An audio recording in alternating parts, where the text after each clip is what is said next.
Hey everyone, I'm Dan from JazzComposersPresent.com, an online space where composers, musicians, and listeners come together to celebrate the music we love. I'm joined today by Felipe Salles, saxophonist, arranger, award-winning composer, leader of the Felipe Salles Interconnections Ensemble, and professor of jazz studies at UMass Amherst. Felipe is here to show us how to use layering as a climactic effect. Hi everybody, thank you for having me back.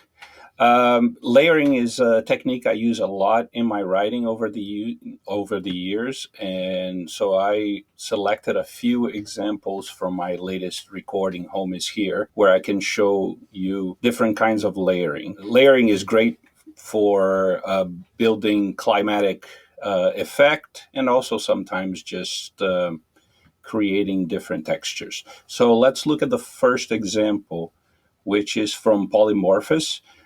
This is a very harmonically very simple section. It's based on a pentatonic, but there's a lot of complex rhythmic layering going on. So the saxophones start playing all these different polyrhythms. The first saxophone, the alto saxophone, is playing a rhythm that is subdivided in groups of 5 over the 12.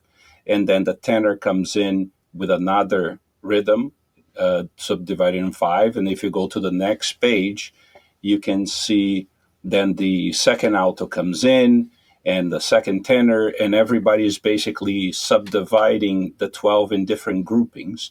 And then in the next page, the bari saxophone comes in with what would be the basic 12/8 groove. And that brings in the drums. As you can see that there's a drum call at the end of the page. And then the next page, the rhythm section, actually comes in.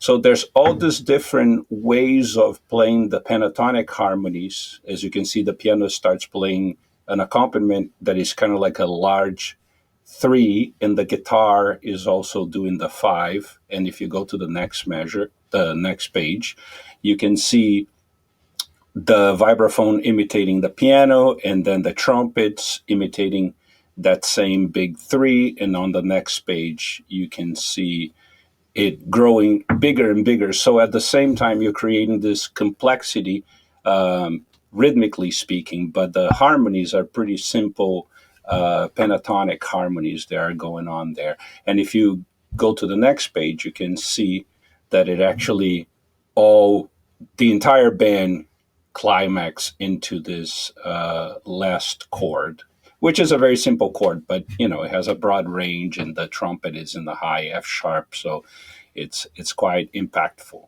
So we're going to listen to it now and see how it sounds all together.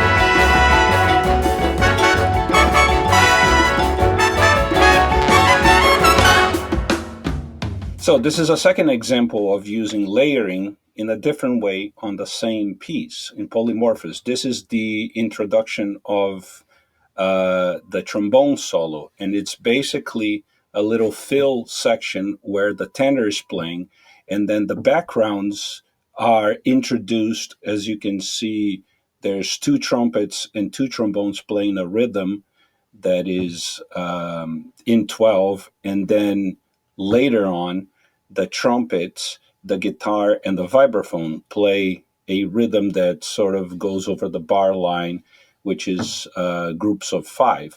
So by layering the soloists and different backgrounds, you create this moment of like a subtle climax right before you land into the trombone solo. So let's listen to that.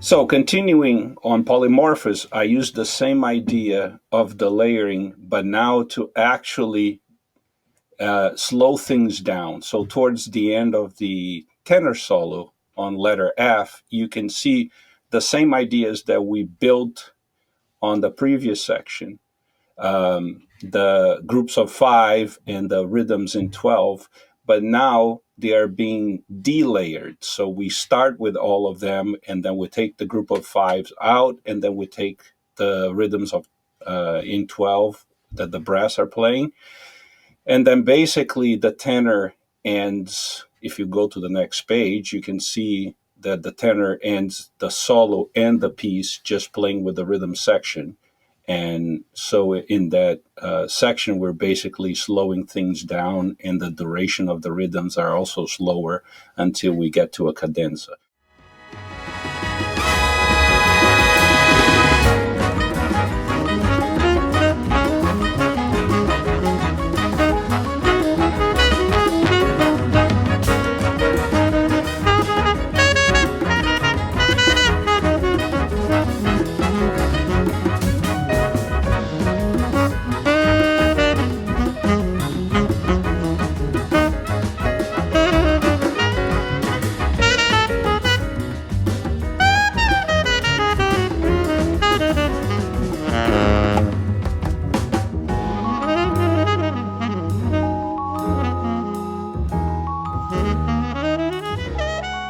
So this is the last example we're going to look today, and it's from another piece from Home is Here entitled World Citizen. This is an interlude that starts with rhythm section and Barry saxophone playing along with left hand of the piano and the bass. So they're building a groove, and if you go to the next slide, you can see that then I add another layer, which is basically treating the 12 as a longer form.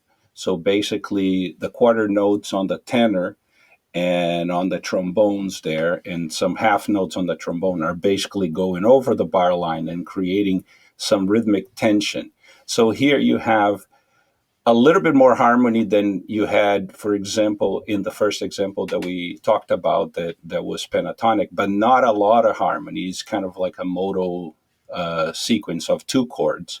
So now you basically have different layerings going on there. And if you go to the next page, you're adding another layer with saxophones, the higher saxophones, and some of the trumpets.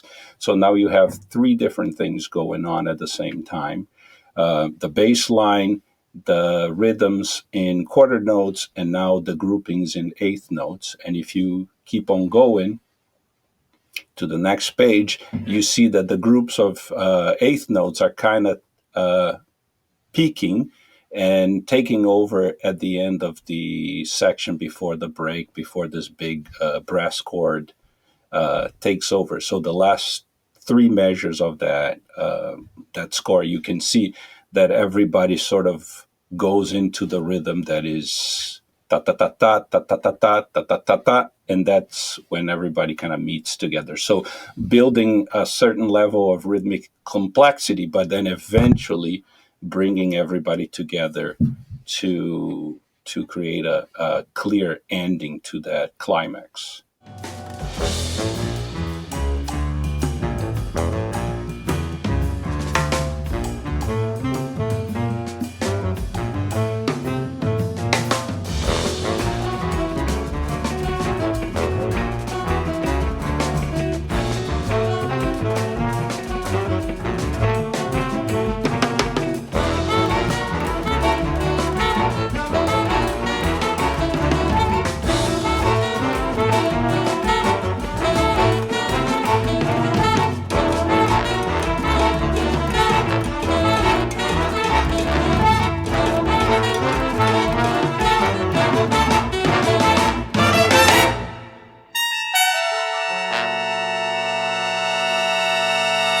So I hope you guys enjoyed the examples that we examined today, and I hope you get to use some of those techniques in your own writing. Thank you for having me. Thanks for watching today's mini lesson. Be sure to like, share, and subscribe. Drop any questions, comments, or suggestions for future videos down below. To watch our full-length events and participate in live Q&As with our presenting artists, head to jazzcomposerspresent.com. Thanks, and we'll see you next time.